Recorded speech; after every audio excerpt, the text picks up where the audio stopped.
the bird, and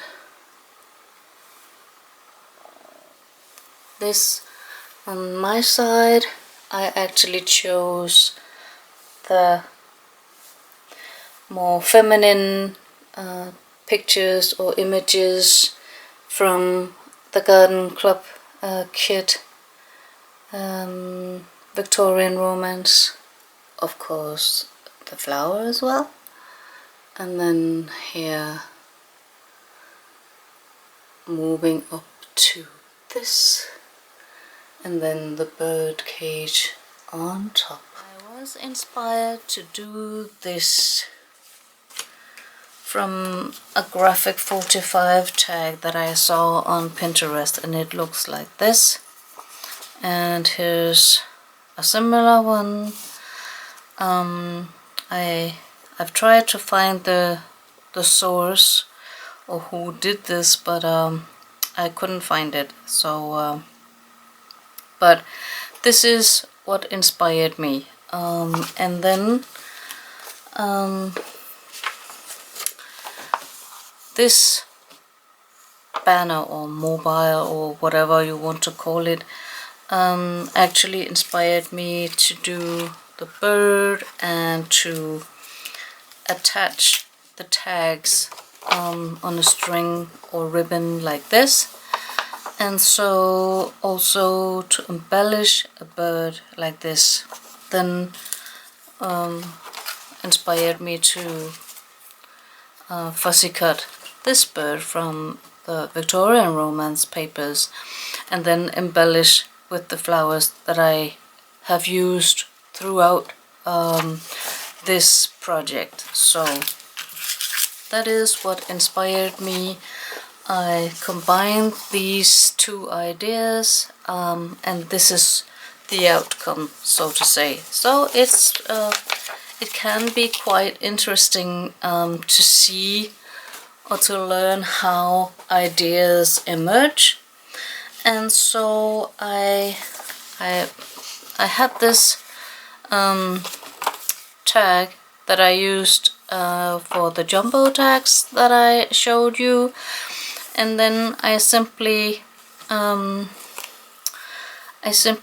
took the same but then cut off these three and then made one big. Then it looks like the graphic 45 tag, and that was my resource. So, and this measures 5 3/4 by 4 1/4. So what I did was that I found some packaging and cut out, I traced this and cut them out, and then I covered each and every one with this paper. That is the background for all the tags, and it's called the Love Letters. That is also a Garden Club collection that was the February issue. And let me show you, I actually printed them on A3 papers, and so this is how I just placed them like that, and then on some packaging for sturdiness.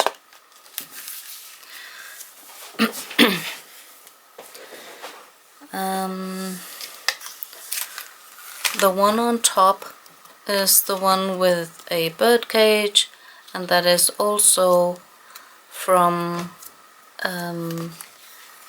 the Victorian Romance kit that I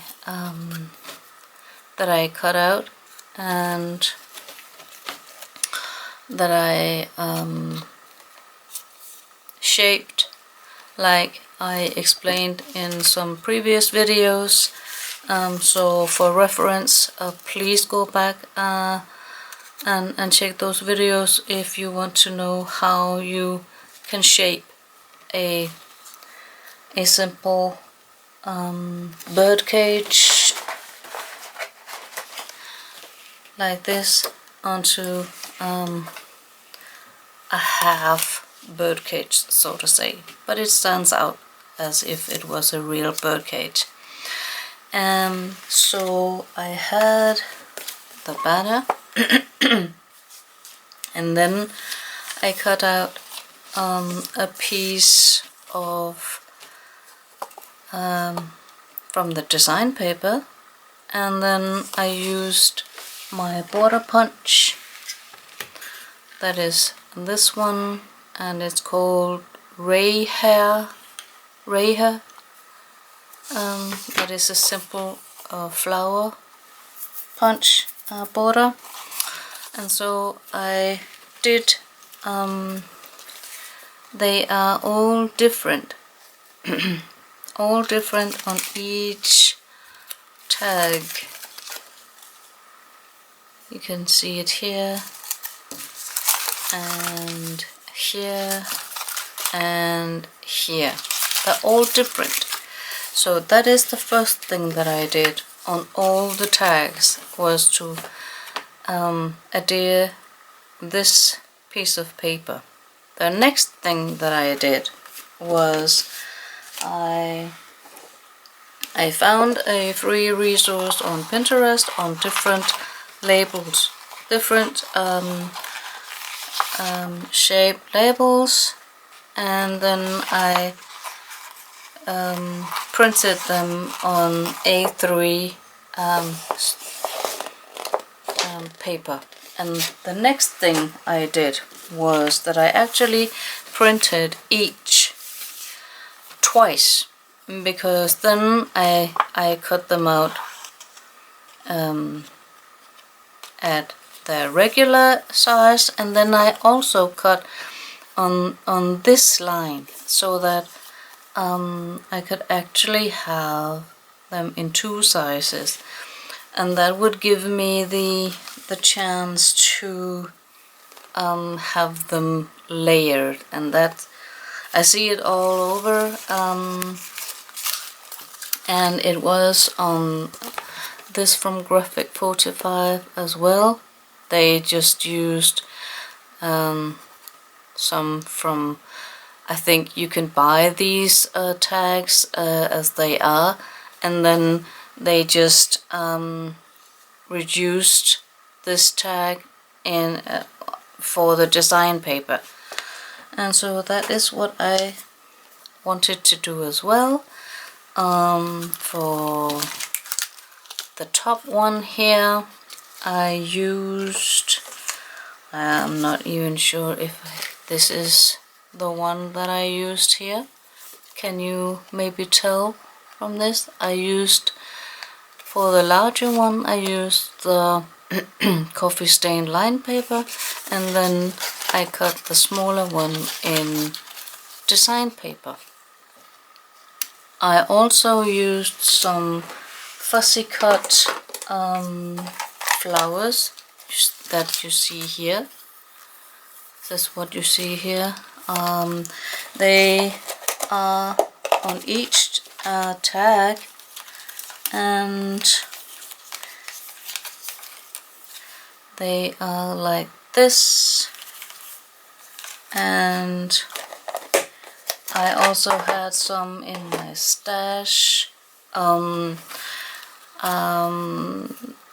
some die cut flowers, and I could also cut them out from other papers from Ephemeras Vintage Garden. There are so many possibilities. Let me see if I quickly can find. You see, for example, this called Timeless Chic. There are flowers you can fussy cut from here as well. So yes, that is, then we have this layer, we have the fussy cut flowers, we have then this layer on top of that, on top of the tag, and then the final touches on each tag. For example, this one, there are some punched flowers, and there are some of the ephemeras or the tags from the design papers that I simply cut off like here, and then I glued them down. It is actually the normal sized, not the A3 size that I have here, but this is what fits here.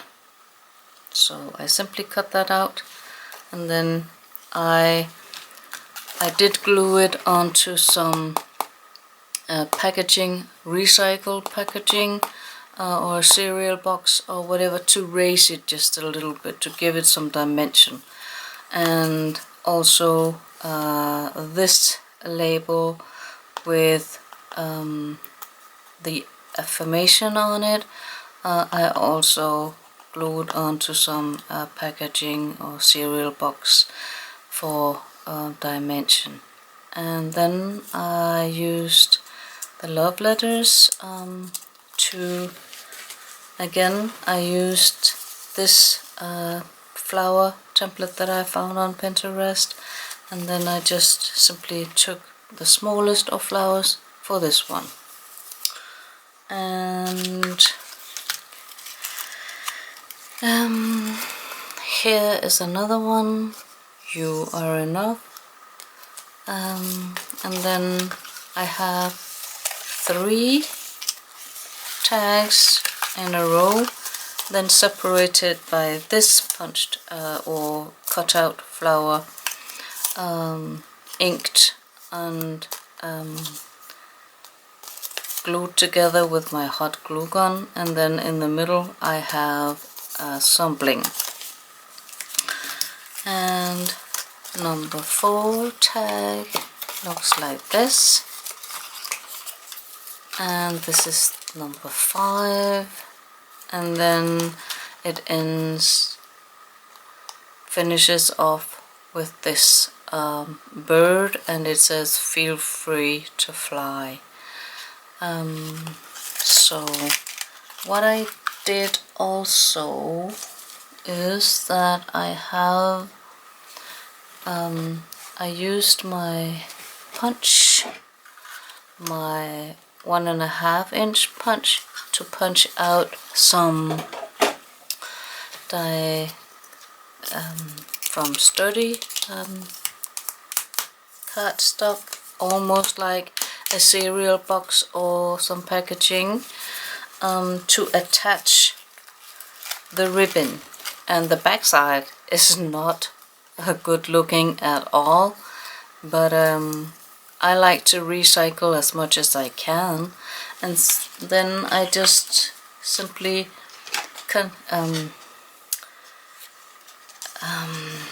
what do you call that?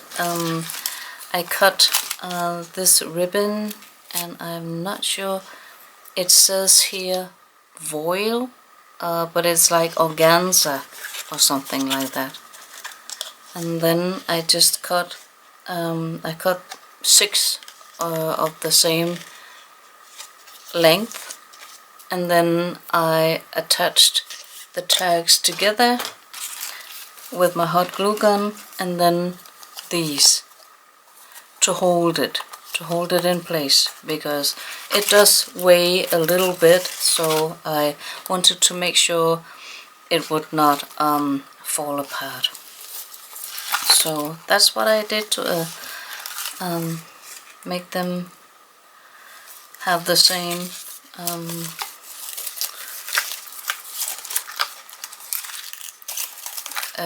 what do you call it? The same distance apart.